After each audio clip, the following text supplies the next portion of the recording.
Dear student, उपभोक्ता के बारे में हम बहुत कुछ पढ़ चुके हैं। उपभोक्ता के व्यवहार के बारे में पढ़ चुके हैं, उपभोक्ता के द्वारा की जाने वाली मांग पढ़ चुके हैं, मांग की लोच को भी पढ़ चुके हैं। तो यहाँ पर एक बात आती है, उपभोक्ता का मकसद क्या होता है। उपभोक्ता किसी भी वस्तु और सेवा का प्रयोग करता है और वो चाहता है जितना पैसा वो खर्च कर रहा है उसके बदले में जो रिटर्न में मिल रहा है, संतुष्टि या उपयोगिता का जो स्तर होता है ना, वो सर्वाधिक हो। यानी कि उपभोक्ता का संतुलन वो स्तर होता है जहां उपभोक्ता को सबसे ज़्यादा संतुष्टि की प्राप्ति होती है। क्या इसके अलावा भी उपभोक्ता कुछ चाहता है? हमेशा ध्यान में रखिएगा, बचत एक ऐसी चीज़ है जो उपभोग के हर एक स्तर में होता है। आप आय करेंगे, आप इनकम करेंगे, आप अर्न करेंगे, कुछ ना कुछ कमाएंगे अपनी ज़िंदगी में, तो 100% खर्चा करने की आशा तो नहीं होती है। हम हमेशा चाहते हैं हम अपनी आय का कुछ भाग बचा कर रखें, जिसे हम बचत कहते हैं, सेविंग। तो यहाँ पर हम बात करने वाले हैं उपभोक्ता की बचत के बारे में।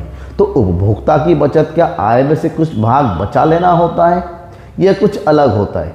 देखिए, अर्थशास्त्र में बचत का मतलब ही होता है बचाना, ये नॉर्मल जैसे लैंग्वेज है, लेकिन यहाँ पर उपभोक्ता की आय बचत और नॉर्मल बचत में थोड़ा सा अंतर होता है। उपभोक्ता की बचत का मतलब होता है कि उपभोक्ता जितना पैसा किसी वस्तु के लिए खर्च करना चाहता है और उस खर्च के बदले में उसे प्राप्त होने वाली संतुष्टि ज़्यादा होती है, और जितना चाहता है और बाज़ार में उसका रेट अगर उससे कम मिलता है, मतलब उपभोक्ता, मान लीजिए आपने सोचा कि हम मार्केट में जाएंगे, आलू जो है कितना होगा, 20 रुपये प्रति किलो होगा। मार्केट में जैसे गए, अब पता चला मार्केट में आलू 18 रुपये प्रति किलो है, तो यहाँ पर आपके 2 रुपये प्रति किलो बच गए।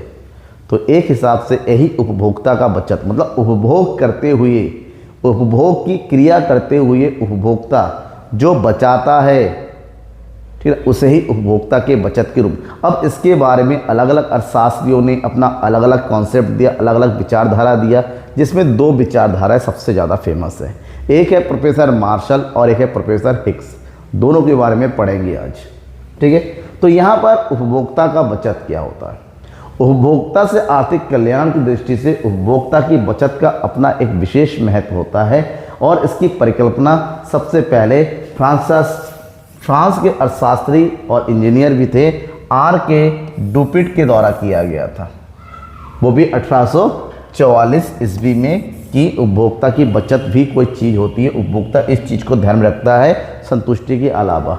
बाद में प्रोफेसर मार्शल ने इस कॉन्सेप्ट को अपने बुक प्रिंसिपल्स ऑफ इकोनॉमिक्स में इसको व्याख्या किया, और उन्होंने उपभोक्ता का लगान कि किसी भी वस्तु को उपभोग करते वक्त उपभोक्ता जो खर्च करता है, उपभोक्ता के लगान या कंज्यूमर्स रेंट के नाम से जानते हैं, लेकिन उसी चीज़ को बाद में उपभोक्ता की बचत के नाम से पुकारा गया। जो आधुनिक मॉडर्न इकोनॉमिस्ट है, जैसे सैमुअलसन है, अब आदि लोगों ने इसको क्रेता उपभोक्ता ये होता है, मतलब क्रेता खरीदने वाला, उपभोक्ता उपभोग करने वाला। तो उपभोक्ता और क्रेता में थोड़ा सा फर्क हो जाता है, तो लेकिन आधुनिक मॉडर्न इकोनॉमिस्ट ने इसको क्रेता की बचत के नाम से दिया। तो उसके बाद प्रोफेसर मार्शल के कॉन्सेप्ट के बाद प्रोफेसर हिस्के ने भी अपना कॉन्सेप्ट दिया, लेकिन ये हिस्के का कॉन्सेप्ट था, मार्शल की कॉन्सेप्ट से इतर था, उनकी आलोचना करते हुए। जैसे उन्होंने अपना कॉन्सेप्ट दिया था मार्शल ने, कौन सा, गणनावाचक क्रमवाचक उपयोगिता का। गणनावाचक उपयोगिता क्रमवाचक द्वारा किसने दिया, हिस्के ने। उसकी आलोचना करते हुए यहाँ पर भी सेम उसी की अवधारणा के बाद है, और उन्होंने इसमें तटस्थता की विचारधारा को जोड़ दिया। इस प्रकार से इन दोनों की विचारधारा सबसे ज़्यादा सामने आई। जब हम पढ़ेंगे मार्शल के शब्दों में, इसकी परिभाषा के बारे में जानेंगे कि उपभोक्ता की बचत क्या होता है। नॉर्मली मार्शल ने कहा है कि किसी वस्तु के उपभोग से वंचित रहने की अपेक्षा उपभोक्ता जो कीमत देने के लिए तत्पर रहता है और वास्तव में जो कीमत देता है, उसके अंतर को उपभोक्ता की बचत। प्रोफेसर मार्शल का सिंपल कहना है कि बाजार में एक उपभोक्ता जो वस्तु खरीदना चाहता है, उस खरीदने के लिए जो भी पैसा वो देने के लिए तैयार रहता है, और वो पैसा जो वास्तविक में वो देता है, जो चुकाता है, तो उन दोनों के बीच का अंतर जो होता है उपभोक्ता की बचत। मान लीजिए किसी वस्तु के लिए हम 100 रुपये खर्च करने के लिए तैयार है, लेकिन वो 80 रुपये मिलता है, तो हमारे 20 रुपये बच गए। यही उपभोक्ता का बचत होता है मार्शल के अनुसार। वहीं पर जे.के. मेहता के ने भी कहा है कि किसी वस्तु से जो उपभोक्ता को बचत प्राप्त करता है वो उस वस्तु से मिलने वाली संतुष्टि और उसमें प्राप्त करने के लिए त्यागी गई संतुष्टि का अंतर होता है। मतलब आपको जो संतुष्टि मिली, उपभोग किया और उसके बदले में आपने जो पैसा खर्च किया या जो भी खर्च किया, उन दोनों के बीच का अंतर। अगर संतुष्टि ज़्यादा है और आपने उसके बदले में कम चीज़ खर्च किया है तो मतलब यहाँ पर आपने बचत किया है, क्योंकि बचत के व्यय के कंपेरिजन में संतुष्टि का स्तर यहाँ पर ज़्यादा है। दोनों ही उपभोग के सेंस में उन्होंने कहा है। अब पेंशन ने भी अपने शब्दों में इसका एक्सप्लेन किया कि हम जो कुछ भी देने को तैयार हैं, मतलब जो कुछ भी हम खर्च करने के लिए तैयार है पर्टिकुलर वस्तु के लिए, और वास्तव में जो हम देते हैं, जो देना होता है, उन दोनों के बीच का अंतर ही उपभोक्ता की बचत के नाम से जाना जाता है। तो सिंपल कॉन्सेप्ट हम कह सकते हैं, उपभोक्ता किसी वस्तु या सेवा के उपभोग से वंचित रहने की आवश्यकता, वस्तु या सेवा के लिए जो मूल्य दे सकता है और जो मूल्य वास्तव में वो देता है, उन दोनों के बीच का अंतर होता है। मतलब कीमत जो हम देने को तैयार हैं और कीमत जो वास्तव में हम भुगतान करते हैं, इन दोनों के बीच का अंतर ही उपभोक्ता की बचत के नाम से जानते हैं। आपको कॉन्सेप्ट क्लियर आ गया होगा। अब इसी चीज़ को मार्शल और हिस्की के अनुसार समझते हैं, उपभोक्ता की बचत मार्शल के दृष्टिकोण के अनुसार। मार्शल ने यहाँ पर इस कॉन्सेप्ट के लिए घटती सीमांत उपयोगिता के नियम को के साथ इसको एक्सप्लेन किया कि उपभोक्ता जैसे जैसे वस्तु की अधिक से अधिक इकाई या क्रय करता चला जाता है, प्रत्येक अगली सीमांत तुष्टिगुण समस्या उसकी जो कम होती चली जाती है, किंतु वो किसी वस्तु की इकाइयों का किराया उस सीमा तक करता रहता है जहां पर वस्तु का सीमांत तुष्टिगुण उस वस्तु की कीमत के बराबर हो जाता है। मतलब धीरे धीरे वस्तु को देखिए, यहाँ पर इसका मतलब क्या हुआ, मतलब ये हुआ कि नॉर्मली हम किसी वस्तु का उपयोग करते हुए चले जाते हैं, ठीक है ना। क्वांटिटी है 1 से 2, 2 से 3, 3 से 4, 5, 6, लेकिन उससे मान लीजिए जो मिलने वाली जो सीमांत उपयोगिता है हमारे धीरे धीरे कम होने लगती है। एक टाइम ऐसा होता है 0।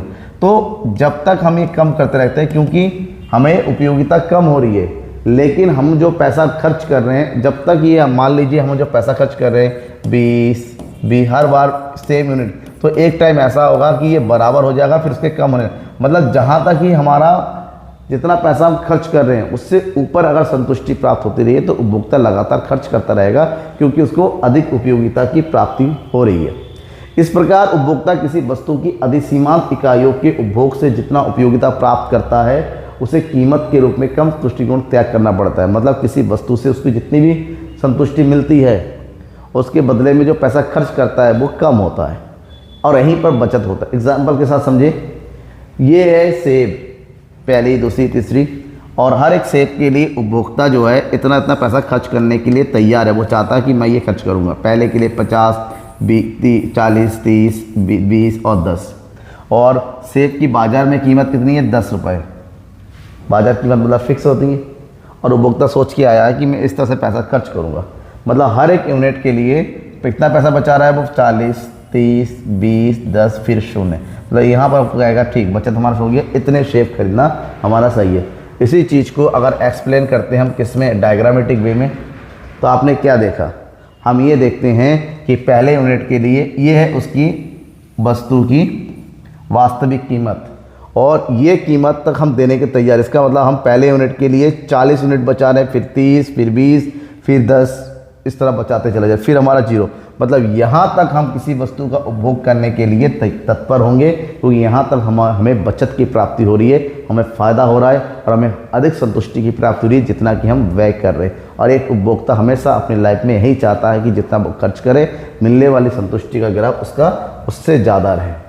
नियम की मान्यताएं भी है। कुछ क्या मान्यता है कि सीमांत उपयोगिता ह्रास नियम की मान्यता लागू होती है। यहाँ पर सब कुछ लागू होता है कि जो भी वस्तु का प्रयोग करे वो लगातार होते रहना चाहिए, वस्तु में कोई परिवर्तन नहीं होना चाहिए, आकार प्रकार सब एक समान होना चाहिए, उपभोक्ता की आय में परिवर्तन नहीं होना चाहिए, रुचि फैशन आदि में परिवर्तन नहीं होना चाहिए, मुद्रा की सीमांत उपयोगिता भी स्थिर होनी चाहिए। इसके अलावा प्रत्येक वस्तु अन्य वस्तु से पूर्ण स्वतंत्र होना चाहिए, स्थानापन्न वस्तुएं का उपयोग वहाँ पर नहीं होना चाहिए, तभी जाके ये नियम बेसिकली लागू होता है।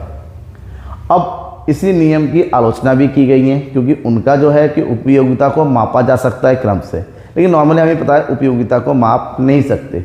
इस चीज़ को प्रोफेसर निकोलसन, रॉबिन्स, डेवेनपोर्ट और कैनल आदि शास्त्रियों ने उनके इस कॉन्सेप्ट को नकारा और बहुत ज़्यादा आलोचना किया। उन्होंने कहा कि उपभोक्ता की बचत की धारणा वैज्ञानिक नहीं है। जिस हिसाब से मार्शल ने बताया कि क्या बचत होगा, कैसे पता चलेगा कितना पैसा खर्च कर रहे हैं, कितना खर्च करना चाहिए था, उसके मन में था, ये वास्तव में हम तय नहीं कर सकते। उपभोक्ता की बचत का सिद्धांत एक काल्पनिक सिद्धांत है, ये मनगढ़ंत सिद्धांत है, मन से तुली हुई चीज़ होती है। जीवन रक्षा और अत्यंत विलासिता वस्तुओं के साथ यह नियम कभी लागू नहीं। सही बात है, विलासिता वस्तुओं पर यह नियम लागू नहीं हो सकता है, उसकी कीमतें तो बहुत ज़्यादा होते हैं, हम जितना सोचते हैं उससे ज़्यादा निकलती, तो बचत कहाँ हो, फिर भी उपभोक्ता खरीदता है। उपभोक्ता की संपूर्ण मांग सारणी का ज्ञान हमें प्राप्त नहीं होता है।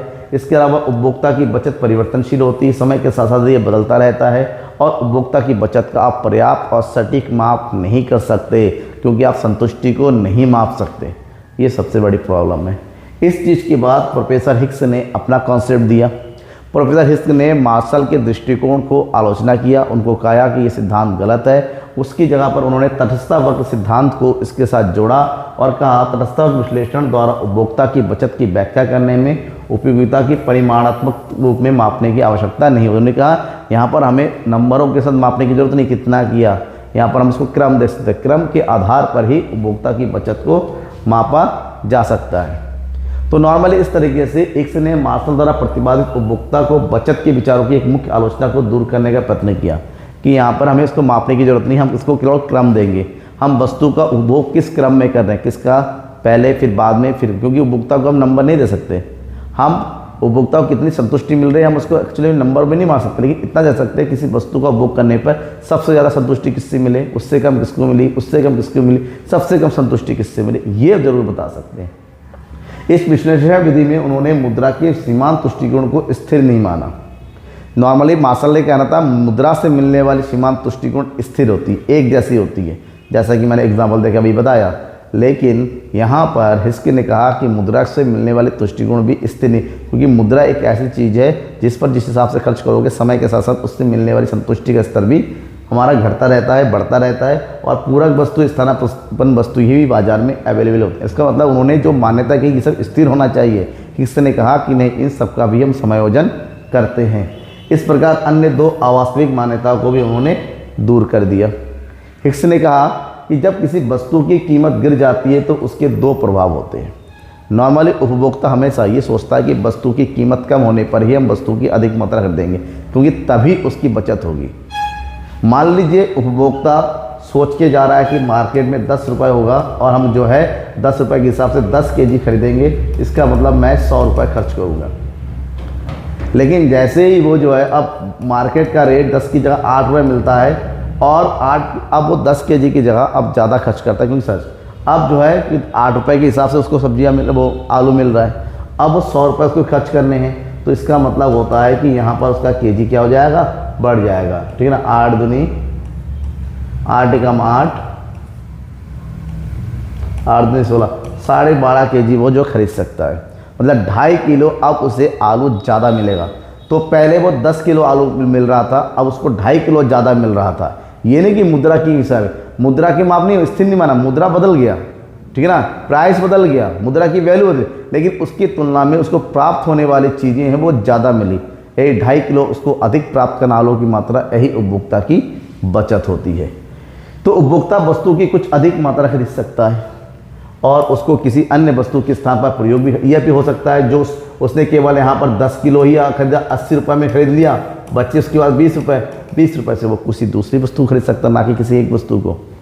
ठीक है ना, यहाँ पर उन्होंने कहा कि कीमत गिर जाने से वस्तु सस्ती हो जाती है, इसलिए वस्तु पर उपभोक्ता को पहले की अपेक्षा कम हो जाता है। इन दोनों बातों का प्रभाव यह होगा कि उपभोक्ता की स्थिति पहले की अपेक्षा अच्छी हो जाती है। वस्तु की कीमत कम होने से उपभोक्ता उस वस्तु की अधिक मात्रा खरीद सकता है, उस वस्तु पर कम व्यय कर सकता है, या फिर उतना पैसा बचा के वो किसी और वस्तु पर खर्च कर सकता है। यही उपभोक्ता की बचत है। और प्रोफेसर मार्शल ने जो कॉन्सेप्ट दिया था वो देखिए थोड़ा सा इस कॉन्सेप्ट में कितना बड़ा अंतर है।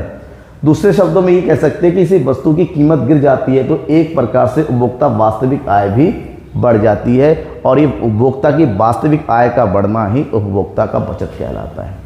हिक्स ने एक्सप्लेन किया, देखिए हिक्स की परिभाषा भी है, उपभोक्ता की बचत को स्पष्ट करके सबसे अच्छा तरीका यह है कि किसी वस्तु की कीमतों में कमी होने के परिणाम स्वरूप, देखिए अगर कीमतों में वृद्धि हो जाती है तो उपभोक्ता की बचत नहीं हो, तो उपभोक्ता का नुकसान होता है। उपभोक्ता का बचत तभी होता है जब वस्तु की कीमत कम हो, मतलब सब कुछ कीमत पर निर्भर करता है। मौद्रिक आय में लाभ की भांति समझना चाहिए। किसी वस्तु को खरीदने की पर आय में जो बचत होगी वही उपभोक्ता की बचत के नाम से जाना जाता है। अब बात करेंगे उपभोक्ता की बचत का क्या महत्व है, हमें क्यों पढ़ना है, उपभोक्ता की बचत के बारे में जानना क्यों आवश्यक है। इसके बहुत सारे कारक हैं। सबसे पहली बात है उपभोक्ता का अपना सैद्धांतिक महत्व होता है और दूसरा व्यावहारिक महत्व होता है। सैद्धांतिक महत्व की अगर बात करते हैं कि कीमत एवं तुष्टिगुण में अंतर होता है। वस्तु की कीमत, प्राइस जो होता है, और उससे मिलने वाली जो संतुष्टि होती है, यूटिलिटी होती है, इन दोनों में अंतर होता है और इन दोनों में अंतर का पता चल जाता है। ये सैद्धांतिक है। दूसरा, वातावरण से प्राप्त लाभ का ज्ञान होता है। ये वातावरण या अवसरों से प्राप्त ऐसे अनेक लाभों का ज्ञान कराता है जो कि हमें वास्तव में ज्ञात नहीं होता, वास्तव में पता नहीं चलता। तो उपभोक्ता की बचत के बारे में जानना जरूरी है, जो कि उपभोक्ता के वास्तविक व्यवहार के बारे में जानता है। इसके अलावा व्यावहारिक महत्व क्या है, आर्थिक स्तर की तुलनात्मक अध्ययन में महत्व है। अगर हम उपभोक्ताओं के व्यवहार के बारे में पढ़ते हैं तो उपभोक्ता की आर्थिक दृष्टिकोण कैसा है, कौन सा उपभोक्ता अलग अलग वस्तुओं के प्रति किस तरह से विचारधारा रखता है, इस बात की जानकारी प्राप्त होती है। एकाधिकारी के लिए उपभोक्ता के महत्व होता है, क्योंकि एकाधिकारी हमेशा अधिक कीमत पर लाभ कमाना चाहता है, लेकिन उसको ये बात पता होनी चाहिए कि उपभोक्ता किस प्रकार से व्यवहार, अगर वो कीमत बढ़ा देगा, हो सकता है बस उपभोक्ता इस एकाधिकारी का वो सामान ना खरीदे, भले ही दूसरा सामान अवेलेबल नहीं है, वो यूज़ करना छोड़ देगा लेकिन खरीदेगा नहीं। तो यहाँ पर एकाधिकारी के लिए आवश्यक हो जाता है कि उपभोक्ता किस पैटर्न में चीज़ों को खरीदना चाहता है। वस्तु की कीमत उसी आधार पर बढ़ाई जा सकती है। कोई कम कीमत पर ही अधिक सामान बेचा सकता है, क्योंकि उपभोक्ता का सामान बेचेंगे और उपभोक्ता वस्तु की कीमत कम होने पर ही अधिक है। तो इस प्रकार उपभोक्ता के व्यवहार को समझने के लिए उपभोक्ता की बचत को जानना जरूरी है। फिर राजस्व के क्षेत्र में महत्व है। सरकार जब कर लगाना चाहती है, टैक्स, क्योंकि टैक्स के लगाने से उपभोक्ता की क्रय शक्ति कम होती है, कि उपभोक्ता अपनी आय का एक भाग टैक्स के रूप में देता है। तो सरकार अगर टैक्स बढ़ा देती है तो उपभोक्ता की क्रय शक्ति में कम होती है। तो इस प्रकार से उपभोक्ता की क्रय शक्ति कम होने से अर्थव्यवस्था पर क्या प्रभाव पड़ेगा, इस बात को जानना जरूरी है, और ये उपभोक्ता की बचत के सिद्धांत से पता चलता है। नेक्स्ट है अंतर्राष्ट्रीय व्यापार में महत्व। उपभोक्ता से बचत की विचारधारा का महत्वपूर्ण लाभ यह है कि इसके द्वारा अंतर्राष्ट्रीय व्यापार से मिलने वाले लाभ को भी मापा जा सकता है। अंतर्राष्ट्रीय व्यापार उपभोक्ता के मिजाज के अनुसार चलता है। उपभोक्ता जिस वस्तु की मांग अधिक करता है उस वस्तु को आयात करना पड़ता है, जो बचत रहता है वो हम दूसरे देशों में बेचते हैं। तो इस पर उपभोक्ता की बचत के अनुसार, उसी दृष्टिकोण के अनुसार पूरा अंतर्राष्ट्रीय व्यापार भी टिका रहता है। तो कैसा लगता है, क्या ये आपको कॉन्सेप्ट समझा? ये उपभोक्ता के बचत के बारे में मैंने कॉन्सेप्ट पूरा देने की कोशिश किया है। अगर कहीं पर भी कन्फ्यूज़न होता है किसी भी तरह का तो ज़रूर बताइएगा। इसके अलावा कोई सजेशन है, कोई क्वेश्चन है, आपको मुझ तक पहुंचाना है, आपको उसकी वीडियोस चाहिए, को नोट चाहिए, तो ज़रूर बताइएगा। ठीक है, तब तक के लिए थैंक यू। एंड भाई हाँ, एक चीज़ और बताऊँ, फॉलो और सब्सक्राइब करना मत भूलिएगा सोशल मीडिया के थ्रू, ठीक है ना, किसी भी तरह से। तब तक के लिए बाय एंड थैंक यू।